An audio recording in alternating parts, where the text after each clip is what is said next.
Detectors, located in sunny Tampa, Florida, where we sell nothing but fun and adventures, treasure hunting gear, and anything you can imagine for metal detecting.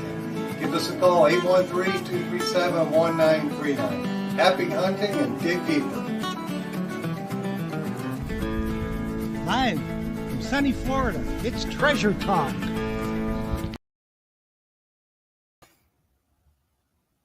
Good day. Well, welcome. You got me on there real quick. You got me. You stumped me there. Well, welcome, folks. Welcome to an exciting show of Treasure Talk, which we got an excellent guest tonight, and he's written a book, hasn't he? Yeah, he's written more than one. Written a bunch of them, exciting books too, and hopefully you guys will get some information out there. And be sure, as always, to type your questions in the stream here, and Jeff or Jocelyn will pop them on here, and hope we'll get the questions answered too, for sure. But as I guess I should do our housekeeping real quick. Yes, indeed. As always, today's show is brought to you by your friends at Myers Metal Detectors, where we sell fun and adventures. And, of course, the Treasure Talk, shoot, now I forgot what I was saying, Jeff. Views and opinions. Views and opinions. Geez, I'm really losing it tonight. The views and opinions expressed by the Treasure Talk guests and members belong solely to the guest and member, and not necessarily to Phil Myers, Jocelyn Myers, Myers Metal Detectors, or Jeff Monin. True. And of course, the purpose of Treasure Talk is to promote the hobby of metal detecting and treasure hunting in all forms, and to educate our members in a fun, informative manner. And that's just what we're going to do here tonight, isn't it? I think so. If they don't get educated by this guest, they ain't educatable. There you go. You know? And of course, I have to do a shout out for some specials we got in the shop here. We've got the Naka Treasure Talk, or the Naka Legend accessory pack. We've got, I was telling Jeff earlier about the triple score. It's got all kinds of accessories in it now. So we've got those in stock. And then we still have a few of the MindLab Manicore special from the last sale. So if you look on Amazon or the internet, and even my website will say $17.99 for the Manticore. That's kind of pricey, but if you call me on the phone, it's $11.99. So you'll get one of the last specials left. So just a reminder on that. And then if they need anything else, just holler at me for sure. That's right, because if you don't have it in stock, they don't need it. You don't need it. That's for darn sure. And hopefully soon we'll be talking with Trevor from Coil Tech next week. Yes. And he should have all his stuff ready for the Manticore. Yes. I've got that 18-inch coil for the Manticore. Hopefully he does another one for the Manticore. We'll see. He may be doing one. We'll find out. He said he had some new stuff. So. Oh, awesome. So it either we'll find out. Yeah, it would be a MindLab product for sure.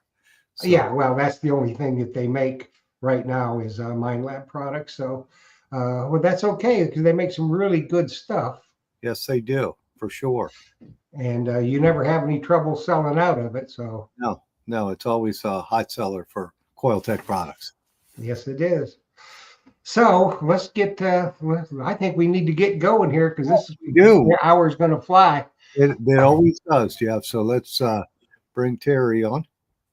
And this young man was referred to us by Sid and KT of Atosia Adventures. They have known him for a long time. I think they've worked with him before. And KT told me this is a gentleman that you have to have on the show, because he's very, very knowledgeable, and he's written a lot of good books, and he's a treasure hunter in his own right. So let's bring on Terry Armstrong. Hi, Terry. How are you? Yo ho ho. How you guys doing? We're pretty good for the shape we're in. Yes, we are. So before we get started, Terry, you got to tell the folks where your home base is and what the temperature is there today.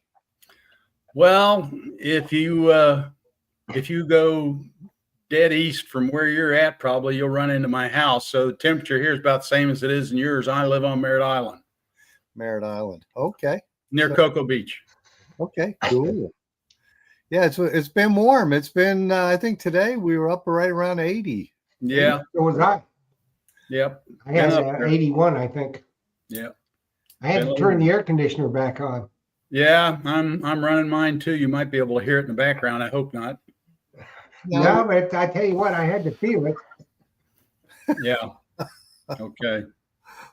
Well, Jocelyn said she was a little cold today because I was running the air. So it's just the way it is sometimes. Key West blood, she yells.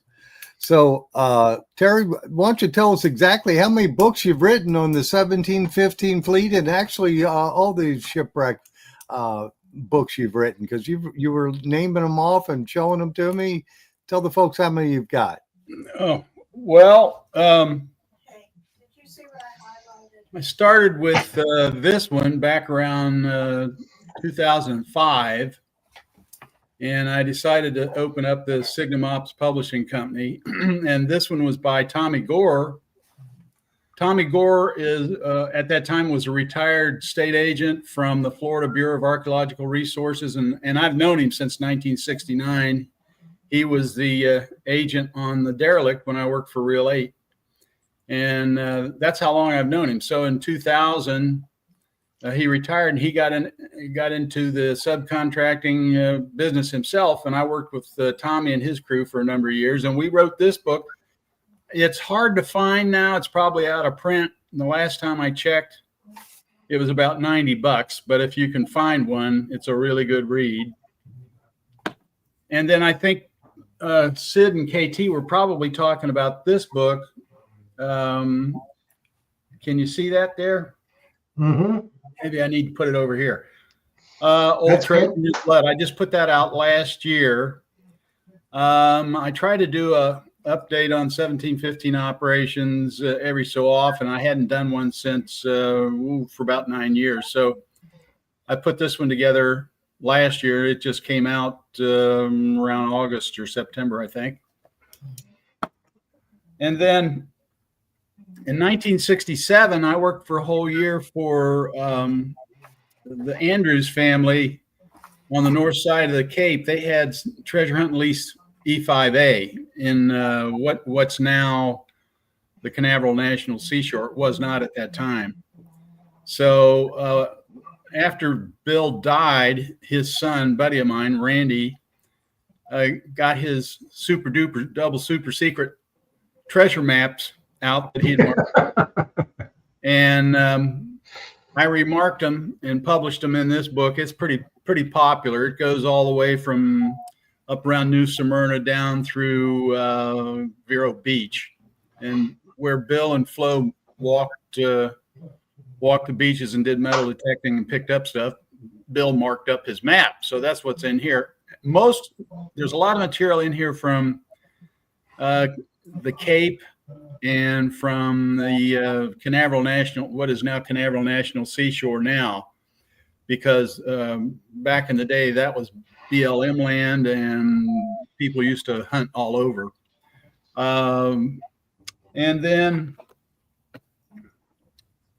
a couple of years ago, Taffy Fisher and I, Taffy, that's Mel Fisher's daughter, we published this, Finding X, which is a little bit about how we go about keeping track of where all of our digs are. It's techie book, propeller head sort of stuff. And then I've got this one. This one was done by Doug Armstrong. He's no relation to me. Can you all see that? The Winter Beach Camp. And one of the things, this is actually a two-part book. The back half of it is all about the cannon wreck, which is inside of the 1715 lease areas. But Doug went to the original salvage camp for the Corrigan's wreck and did a lot of excavation there. And he's got a fine report in here with photographs and drawings and a complete plat map of what he found. And that's all. And Doug's an old-time beach detector. He worked with Bill Sauerwald and Bill Andrews and a bunch of folks back in the day. We're talking about 50, 60 years ago. What else have I got here? Oh, then this is a really good book. This is a biography done by, it's A Treasured Life. It's by Randy Lathrop. Now, Randy is a local fella. He's about my age now. Well, he's younger than I am. I'm 76. But he worked on several of the shipwrecks back in the day, and I'm talking about way back in the 60s. He worked for a couple of the contractors and worked on a couple of the 1715 fleet wrecks. Plus, he worked on the north side of the Cape quite a bit. And he knows where there's a lot of stuff. And he's got stories in here about finding a whole lot of coins on the beach along the Treasure Coast area. What else? And then, of course, you all recognize this. This is Sid's book, Sweat of the Sun, Tears of the Moon. And it's an excellent book. I told him after I published it and was going through it and setting it all up, I said, boy, I wish I'd written that. But, I wasn't there. So he was, and he wrote it. Good book. And he did a good job. Yes, he did. And I have a whole slew of other books, but they're mostly about the wrecks over in Texas, and I've got 2 or 3 books about the wrecks over in the Dominican Republic, and a complete translation of Galleons con Tesoros by Claudio Bonifacio. Lubos Kordak and I did that. What else?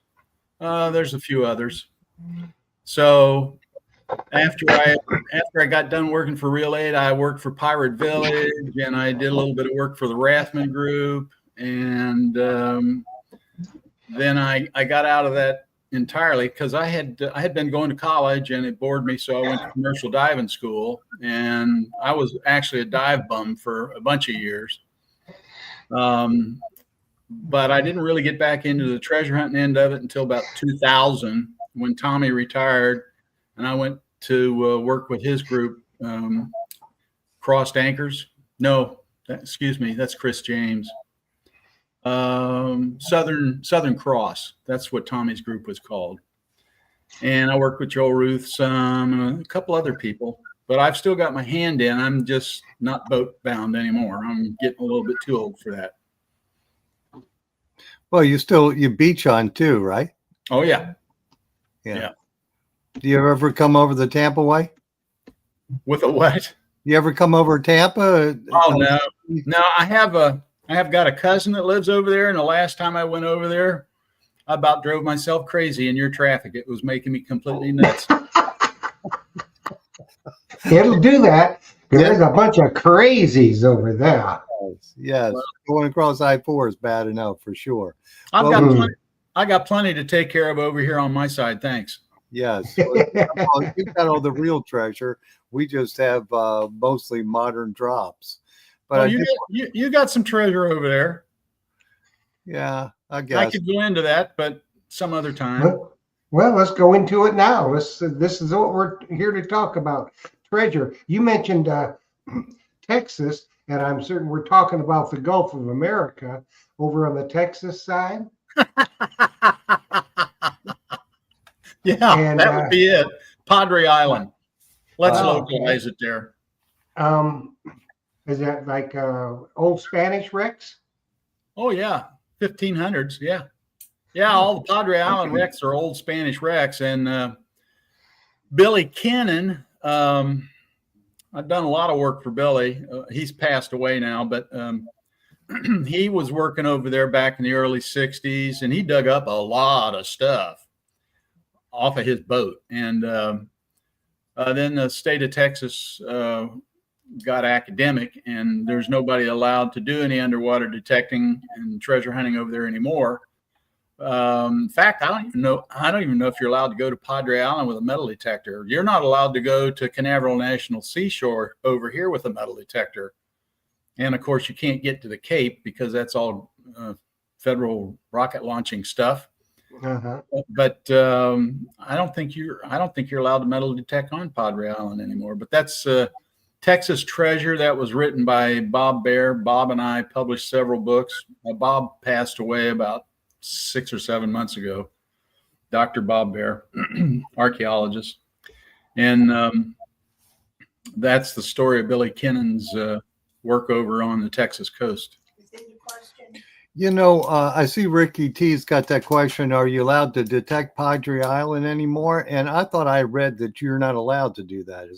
That's the way I understand it. Yeah. So it's probably shut down by Texas, the state of Texas then, right?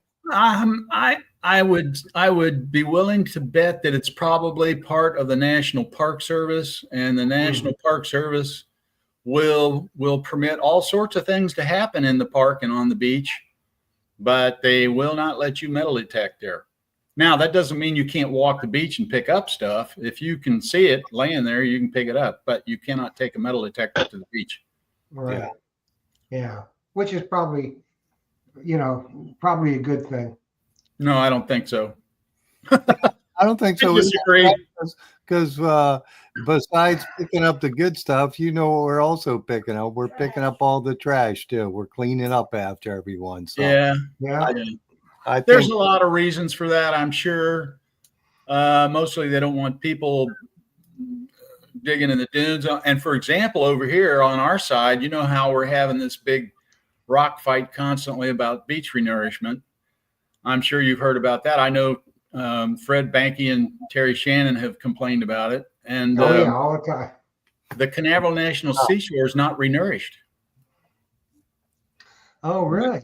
Yeah, really. So, well, that would make sense, wouldn't it? Well, they're not allowed in there. They just don't have the money to get it done, I would presume. And besides that, it flies in the face of their ideas about conservation, I think. Yeah. Yeah.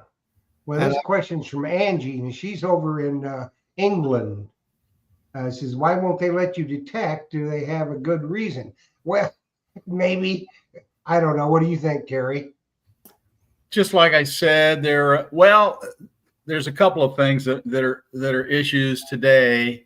One of them is the Native American Graves Repatriation Act, because here in Florida, just about everywhere along our entire shoreline, east and west, and in the Panhandle, our Native Indian population was all over the place, and they buried themselves all over the place. And there's a lot of old mounds and burial sites along the coast. So I know that aggravates the rangers up at the Canaveral National Seashore. They're just afraid that somebody's going to discover a Native Indian burial, and then they've got a big problem on their hands. They have to do excavation, fill out a bunch of paperwork, get a hold of a lot of people, and so forth and so on. That's probably one reason. The other reason would be that the National Park Service just has a philosophical attitude about pot hunting and coin collectors and people that are hunting for relics, period. They just don't go for that. End of story. Well, here's a little blurb about Padre Island from Miss Pag. You can hunt from Aransas Pass to Mustang Island State Park, and from the state park 8 miles to the National Seashore on Padre Island. See, ergo, we have the National Seashore, which is the National Park Service. Yep. Very interesting indeed. Yeah, and I would say if you're in that area, you should probably know the law where you can and you can't hunt, so you don't get in trouble, for sure. Oh, yeah, because people have tried to sneak into the Canaveral National Seashore with detectors, and you have to go to federal court over in Orlando if they give you a ticket, number one. Number two, they take your detector away from you. Right. And of course, you could come buy another one from me, but we still don't. We still don't want you to lose your favorite detector, for sure. Good point. So, Terry, I know you've used a lot of different detectors, but you're using the Deus 2 now, primarily. Yeah. Okay. Yeah, that is one of the top sellers. That's a good detector. People love it for sure, especially since it's waterproof and you could dive with it if you wanted to. Right, you could. I don't think that I would with mine. I'm too protective. The thing just continually amazes me. And in coin shooting, and excuse me for using that term. I hope that's not offensive. No, not at all. Okay. You just don't know what you're going to find. So I dig up everything basically. And that machine just continues to amaze me. It'll keep me digging. And I might come up with just a little itty bitty teeny tiny copper shard of something, who knows what. But that's what I want to do. I want to find out what's there. So yeah, well, that's funny. You know, you mentioned Terry and Fred. They hunt together quite a bit, and yeah. Terry was using the Deus too. And he and Fred were going down the beach, and I think Fred, I forget what he had. He might have had his Mind Lab or something, and he was ahead of Terry, and he wasn't getting any targets, and Terry was steadily digging holes behind him, you know, and that ticked Fred off. So Fred calls Phil and buys the Deus too.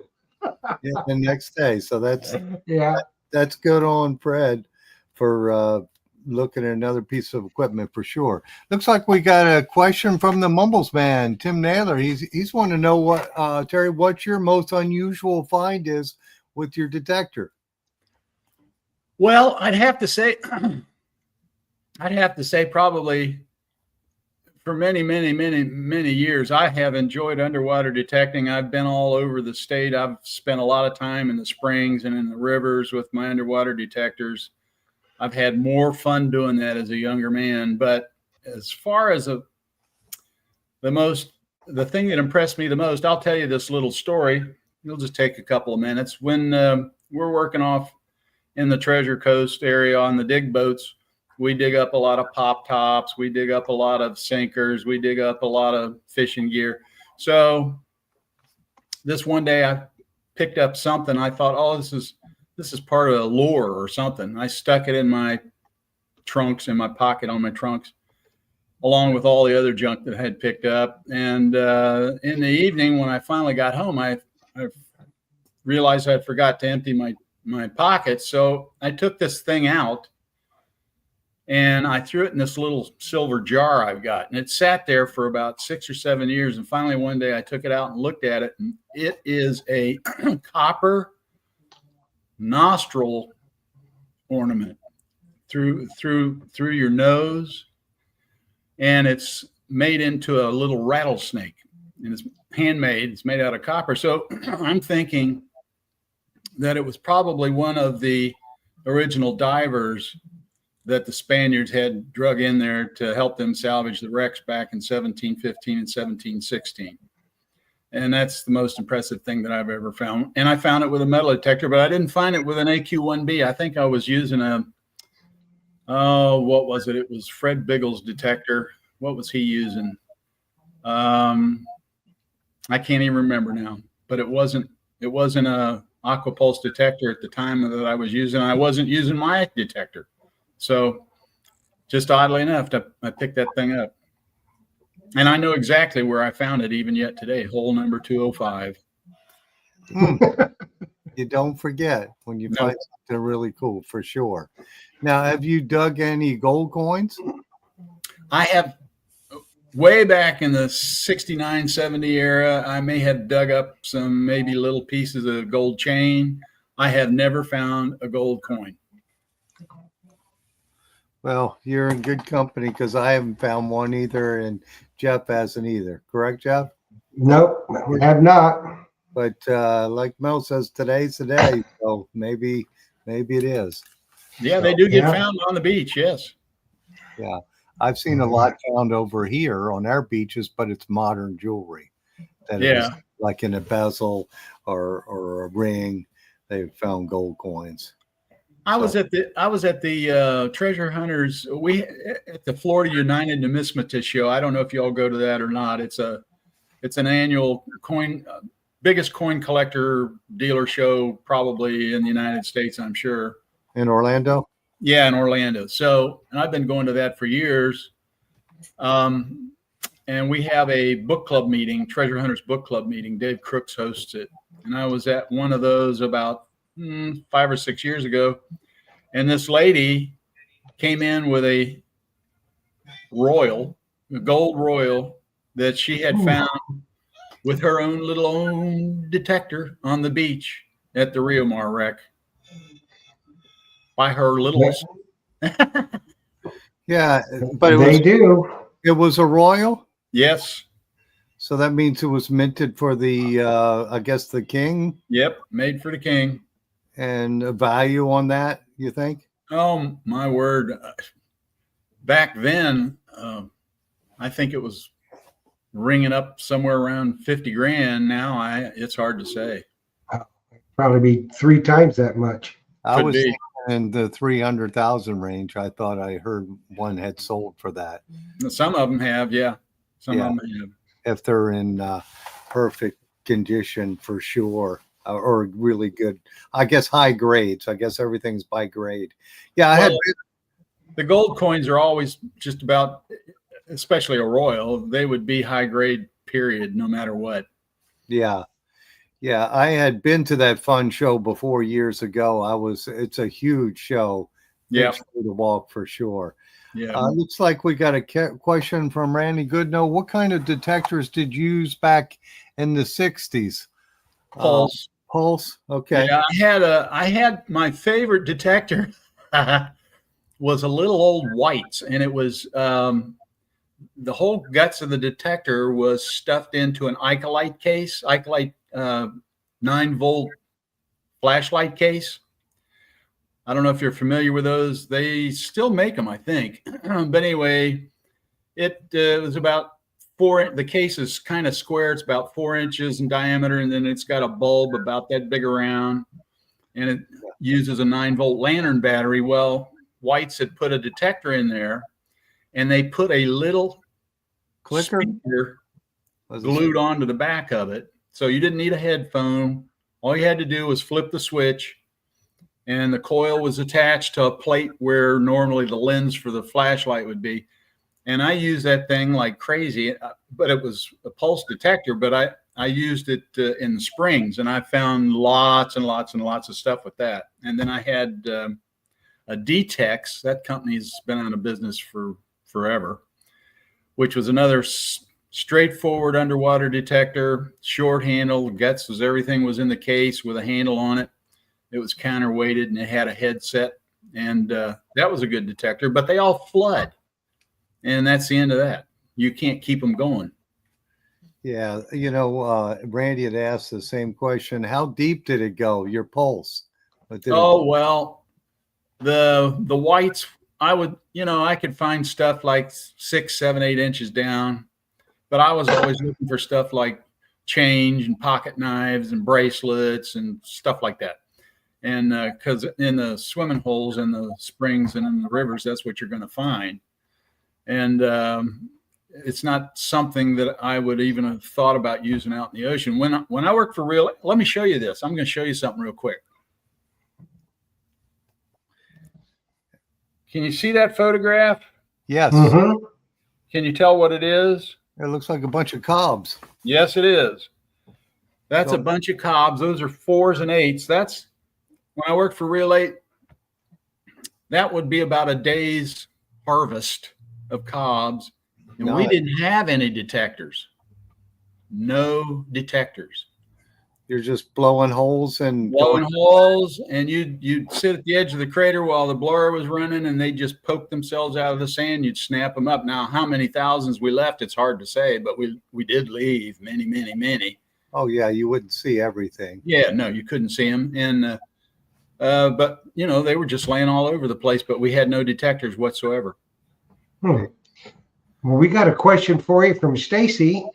And she wants to know, how do you display your finds? Well, I've got a few hanging on the wall, but most of the stuff that I've got it just sitting around on shelves in my bookcases. And I don't know here. Can you see my bookcases there? Mm-hmm. Yeah. Well, there's a bunch of stuff just sitting on the shelves there. And I've got a couple of China display cabinets that I've got stuff in. Yeah. Okay, cool. And we got another question from Dirty Paws. And I know he mentioned earlier that $11.99 is an awesome price. So if you want the Manicore, get it quick. Dirty Paul's is asking, do you still hunt in the springs? That's a good question. No, I don't do any diving at all anymore. I'm too old. And I would imagine a lot of the springs may be closed to metal detecting. Well, I imagine a lot of them are. A lot of the ones that I used to go to are. Some of them are county parks, like Garanto Springs, I believe, was a county park. Used to go there quite a bit. Royal Springs was a county park. I used to go there a lot. We'd go there. We'd drive up at night and get up there 11, 12 o'clock at night. I had a Volkswagen camper, and we would use flashlights, and we would start diving as soon as we got up there at night, and camp there. We just stayed there, and then people show up during the day, and the place would be crowded, but we'd stay out in the middle of the spring underneath of where they were jumping off the trees and stuff, and the money would just rain down. It was fun. I bet you wish you had that Volkswagen camper today. Actually, no, I'm glad I finally got rid of it, because it was unibody construction, and a wheel fell off while I was on the turnpike one day, and it had holes in the floorboard. I could count the white stripes on the road underneath of my feet as I was driving. So no, it was good while it lasted. I'll put it that way. Well, somebody would buy it from you, that's for sure. Yeah. We have a comment from James. He says, I remember as a child back in the late 60s, early 70s, the Real 8 team would bring their silver and gold finds to the bank in Satellite Beach. Then they opened a treasure museum. That's right. Yeah, they had a big display at the bank in Satellite Beach. Meanwhile, they built a museum in Cape Canaveral. I worked there cleaning coins occasionally, and I don't know why they built it there. If they'd have, at the same point in time where they built that, Disney World was just popping up out of the ground, and had they put that over there in near Disney, they would have had a huge success. But they put it up in Cape Canaveral, and at the end of the Vietnam War and the end of the Apollo space program, you could have shot a cannon off on A1A on a Saturday night and not hit anything. So it had to fold, and the economy was real bad back then. They were talking about like in 72, thereabouts. Mm-hmm. Well, you see that question, Phil? Yeah, I see it. Ricky T's asking, what is your most valuable find? That septum piece I talked about. Okay. As far as I'm concerned, it's the most valuable thing I've found. And you still have it, or did you sell it? No, I traded it to Randy Lathrop. He gave me a coin from the La Sclavitude, which most people have never heard of, because it's on the north side of the Cape. Big story about that in West of the Bull. I didn't show you that book. I wrote that book about 10 or 12 years ago.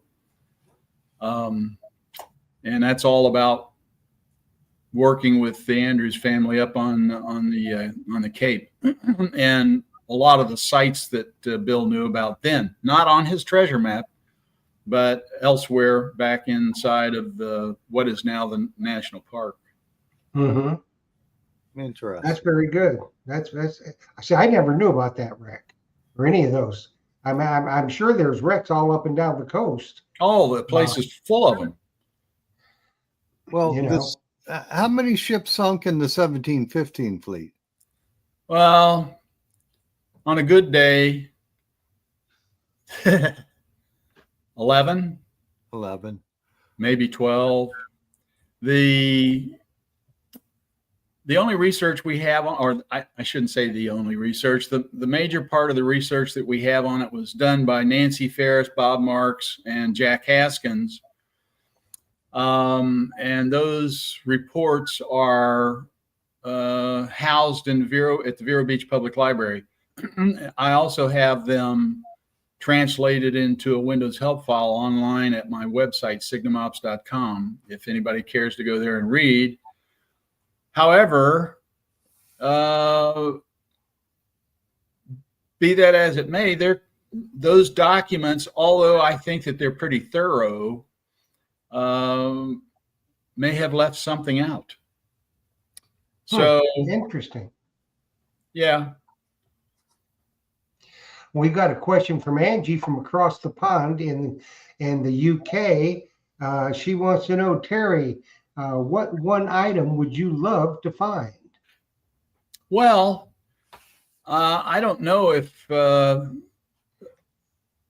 many people are aware of the gold finds by Chris James.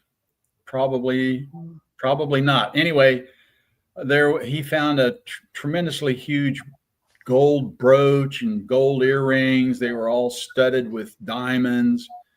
Those were found at the cabin wreck, probably within a stone's throw from shore, by the by. So the thought is that those may have been part of the Queen's jewels, although I don't think so.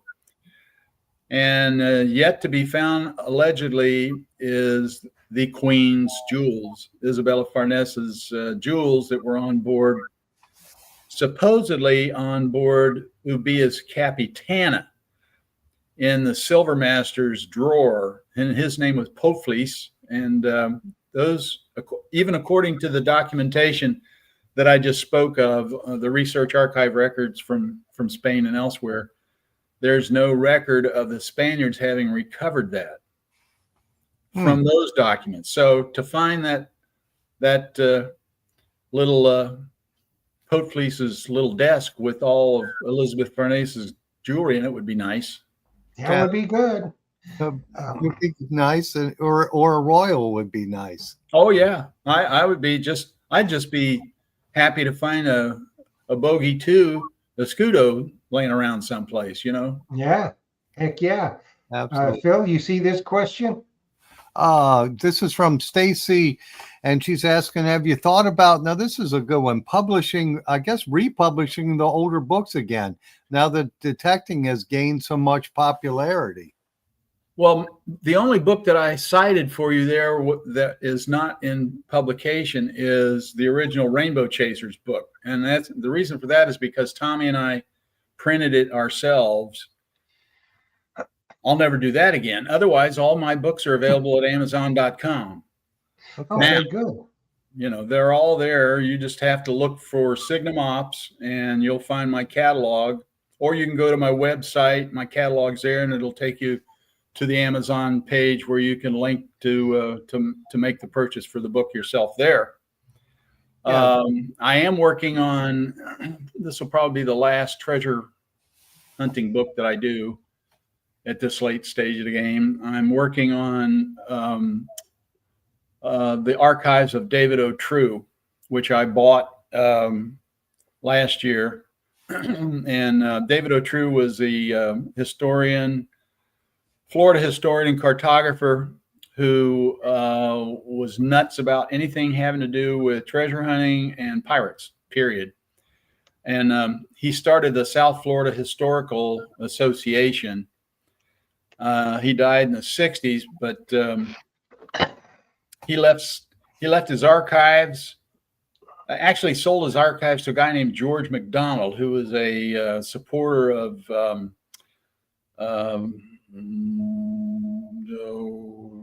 Burt Weber Jr., who found the Conception at Silver Shoals back in 77, I believe it was. You're saying for shame.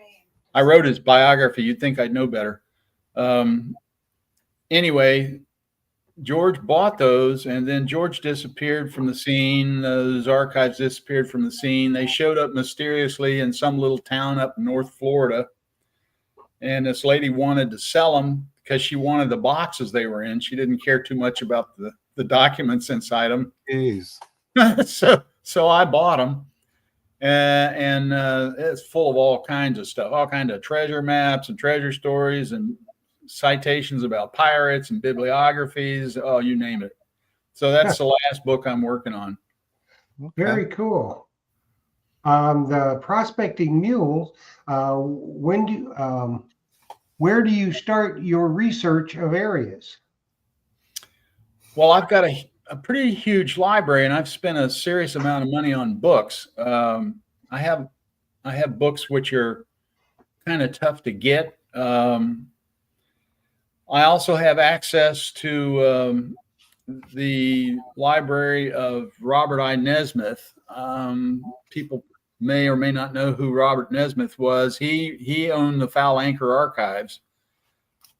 He was a numismatist, and he wrote several books. I've got a few of them here, but I've been collecting books since I was like 15 or 16, and I drag them things along with me everywhere I go. So depends on what I'm looking for. Plat maps are pretty handy, and historical societies in just about each county will have collections of stuff like that. You never know what you're going to find if you start poking around in there. That's true. That is true. I'm big on maps. I'm a mapper. I'm a map guy. I've made a lot of money and actually worked as a GIS analyst and programmer for some period of time. And I still map the 1715 fleet digs every year. I've got my own software for that. And I do map underwater treasure hunt mapping for other people as well. So looking at maps will tell you quite a bit. Yes, it will. Phil, just to let you know, we are going to do a giveaway tonight, right? Yes, we're going to do a swag pack. A swag pack with the sausage. We may not have the sausage in it, just depending on whether Joe's here on Saturday or not. So we'll see. Well, we'll make him be there, and it will include. It'll definitely include. Oh. And Myers towel. Yeah. Oh, yeah. You got yours. Your treasure hunting towel for sure. Yeah. And maybe a T-shirt. A T-shirt. And you got to make the beach clean hat. Yes. Yeah, we should have that too. Yes, absolutely. And you never know. Whatever Joe will. He's not even in the chat tonight. What's wrong with him? Yeah, he's probably out busy selling wine. As everybody knows, he works with me on Saturdays, but if he's got a big wine event, then sometimes he's not here on a Saturday. Oh, he might have been sampling his wine. There you go.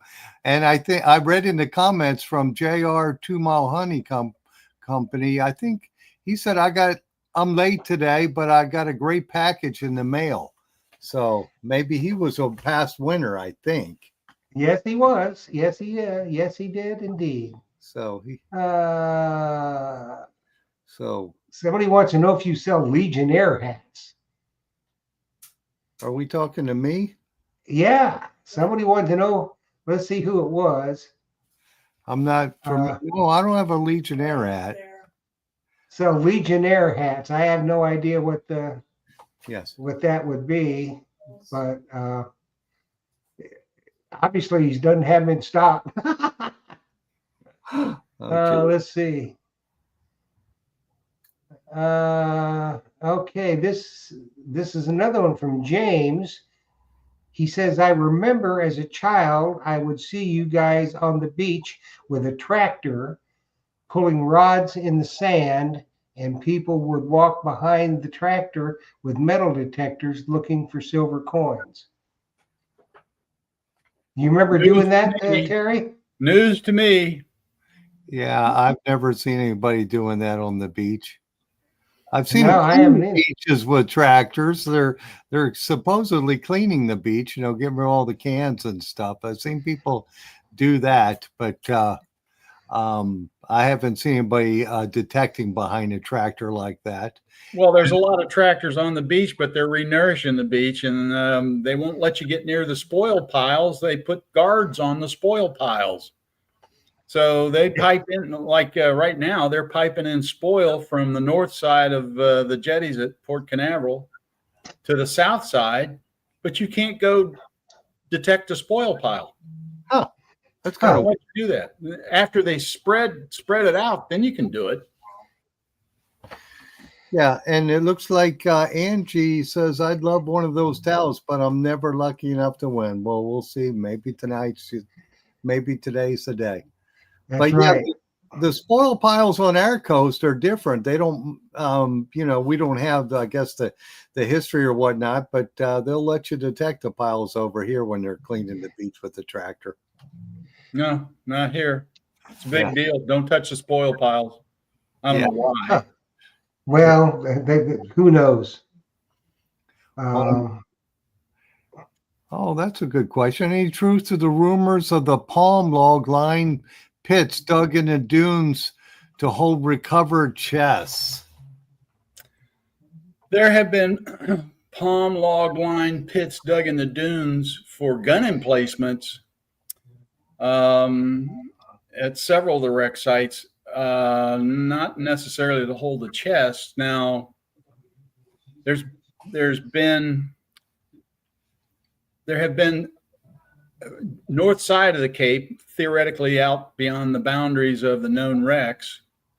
There's been significant numbers of coins found in certain locations, and the theory there is that salvage boats of that era, 1716, ergo 1715, were driven to shore by pirates, or they were wrecked during storms, and they were carrying cargo north to St. Augustine, and they dumped all this stuff there. We don't know if that's true or not, but I've never heard of any palm log dugouts for treasure per se. Interesting. Well, let's do this giveaway, Phil. Yeah, let's do the giveaway, and then we got a question on here, and somebody, I guess Jocelyn put that up already. So go ahead and. Well, we can. Because if you don't have it, they don't need it. Yeah, we got that one. All right. Okay. So there's the giveaway going. Do you have the one from Randy? I see that one. That's the one I'm talking about.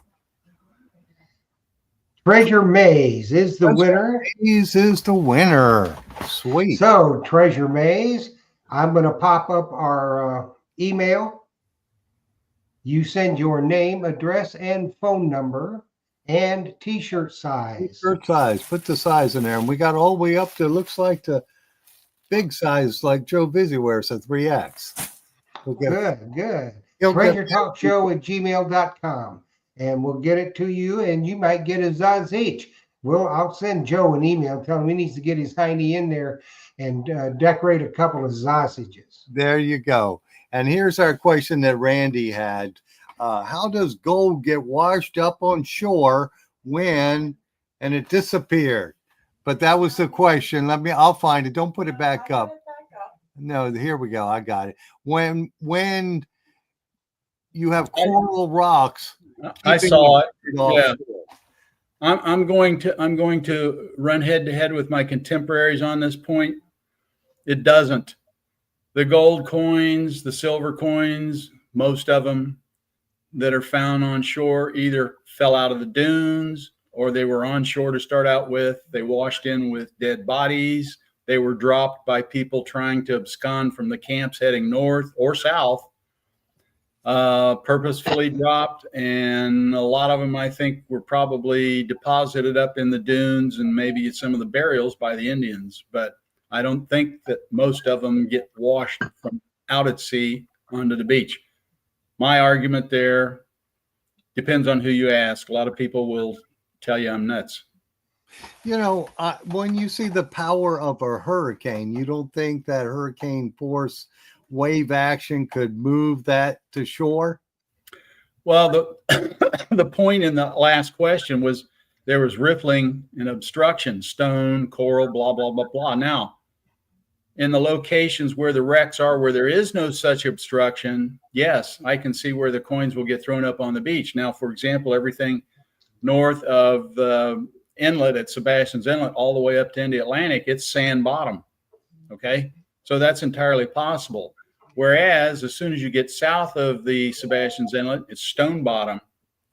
And I don't think that stuff gets thrown from the stone bottom up onto the beach. Just my personal opinion. Yeah.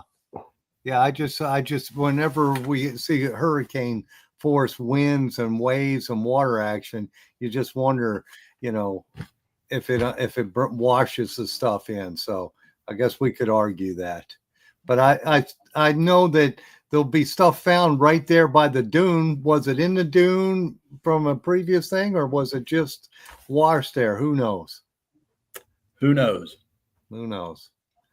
But it is. I see a lot of guys find stuff right next to the dune, so you don't know whether it washed out of the dune. Somebody had dropped it there, 300 years ago or whatnot. Well, I've talked to experts that have stood on top of the dunes during storms, and they'll swear that they can see the coins being thrown onto the beach. And I believe them. But, did they just circulate out of the dunes, run down into the trough, get picked up and thrown back onto the beach? I don't know. Yeah. And here's another question just related. Has treasure ever been found in the intercoastal waterways? The only thing I can tell you there is that back in 1943, Charles Dana Higgs was doing excavations at the cabin wreck site and actually brought the state's attention to the cabin wreck as a 1715 shipwreck. And in his notes, which are kept at the Florida Historical Society, headquartered in Cocoa, and I have some of his notes, he was trying to cut his way back into what's called Old Spanish Harbor, which is just a little bit south of Amber Sands, because he said that there was a shipwreck there, and that's what the locals had told him. Therefore, it's entirely possible that you could find stuff back there. Yeah, because they could have camped there or whatnot and dropped and lost stuff for sure. No, actually, this ship could have gone over the dune during the storm. Oh, yes, going over the dune. Yeah. And some of those, I guess, barrier islands probably are cut. I mean, they do on our side here. They'll cut through the barrier islands. Yeah. And they get reshaped and things around that way too. Big time. Yeah. Very interesting. So let's have some more questions, people. Yes, absolutely. I'm just looking up through the stream. Did you answer the intercoastal? Yes, we already did the intercoastal question. So you're hunting on the beaches over there. You call coin shooting. Is that just beach hunting? Yeah. Okay. And well, you could be underwater and be coin shooting. It's just I just don't like saying the word metal detectorist. It makes my mouth hurt to say coin shooting. Coin shooting is easier. Yeah. Yes. Easier to say. Yeah. Yes. Here's a question from Johnny Height. Any wrecks in Sebastian Inlet itself? That's a good question. Right adjacent to Sebastian's Inlet, just on its south side, is something we know as the Pines Wreck. Joel Ruth and Joel had an exploratory lease there, and he paid me to help him do a mag study there. And we just magged the devil out of that place. There's a lot of stuff in there, and it's just runs right up adjacent to the South Jetty. Now, when they were building the inlet, did they cut through some stuff there? I don't know. Possible. Hey, no. Why don't you tell folks what a mag study is? Mag, are we running short on time? Looks like we got like 3 minutes. Yes. We got 5. A magnetometer study. A magnetometer is a ferrous detector, which is very sensitive and measures fluctuations in the magnetic fields of the Earth, kind of like a metal detector, sort of, but it's much more powerful. And you drag the thing behind the boat in patterns, and it gives you fluctuations whenever there's a deviation in the magnetic field of the Earth. And that's usually because there's a ferrous object located nearby or directly underneath of the magnetometer. So you map all that, which is the reason I started writing my own software, so I could map my own magnetometer. I had my own magnetometer at one time. Very good. We got a question from Joe 4077. It says, "Are you aware of a shipwreck in the dunes at Walton Rocks, next to the parking area? I was told there is a wreck there." He's right, but it was exposed. Some net fishermen found it back in the mid '60s, early '60s. They told Tommy Gore about it, and when Tommy and his partner went to check it out, it got covered back up at Walton Rocks, and there's been some little silver bars found there on shore. Interesting. Yeah. Hey, we had this question, and it was there for a second, but it disappeared. Gene Shoup is asking, what program do you use while hunting on the beach with your dais? What program do I use? Yes. My feet. Yeah. That's it. No, when you mean what program do I use in my dais too? I'm sorry. Are you using Beach P? No, I don't use the beach program. I use a goosed up version of the beach program I call My Beach. Oh, okay. And don't ask me. It took me a long time following an example from a YouTuber to set that up. It will indeed. Ricky T wants to know, do you know anything about the gold coins found in the Indian River from the Seminole Indian War forts? $25,000 gold coins? No, that was the treasure that was found by a couple of youngsters back where the old inlet used to be, and it was bound for it's a payroll, and it was bound for the fort there that was inside of the inlet, and gee whiz, I know those guys' names like the back of my hand now. I can't recall it, but hold your hand up and look at the back of your head. Well, it's blank. Yeah. I got liver spots, like a map. Yeah, I got plenty of them too. So the payroll master had a problem after that. Tommy Gore was an authority on that particular incident, but those guys ended up picking up a bunch of double eagles and going through town buying drinks with them before they had a permit to do the excavations, and they got kind of hung up by their petards, and they actually built their own dive boat called I think they called it the Double Eagle, and the Real 8 company bought that boat and they renamed it the Griffon, and that same boat is the one that Bob Marks took over the first time and dug up the Maravilla back in the 70s. Yeah. I worked on that. Very interesting. Yeah. Very interesting. Well, Terry, it looks like our hour is gone. So I for sure wanted to thank you and thank all Jeff and Jocelyn and all the folks on. There are many people from YouTube and Facebook, and hopefully we can get you back on again in the future, because that hour went pleasure. Quick. Yes, it went really quick. And everybody, you need to go to signumops.com. Is that the website, right, Terry? Yeah, signumops.com. And look it up and get some good information where you can go buy the books. And if it's out of print, maybe the library has them, but they're fascinating reads and just chock full of good information. So Terry, we want to thank you so much for taking time out of your schedule to be with us tonight. This has been a really interesting show. I know that everybody has just absolutely been transfixed with the information, and as we have, and we want to thank you again, and we'll get you back on soon, and we're going to get some of your books and see if we can't educate ourselves a little bit. So everybody, thanks, Phil, Jocelyn. Next week, we'll have Trevor from Coil Tech will be on to tell us all about the innovations that he's come up with for the Mind Lab products. So be there next week. Congratulations to the winner. Thank you, everybody. And Angie, I'm sorry that you didn't win, but maybe if you sweet talk us, we might get you a towel. You never can tell. That being said, happy hunting, everybody. Thanks for watching, and good evening, and dig deeper. And remember, for sure, if Phil doesn't have it in stock, you don't need it. See you next week.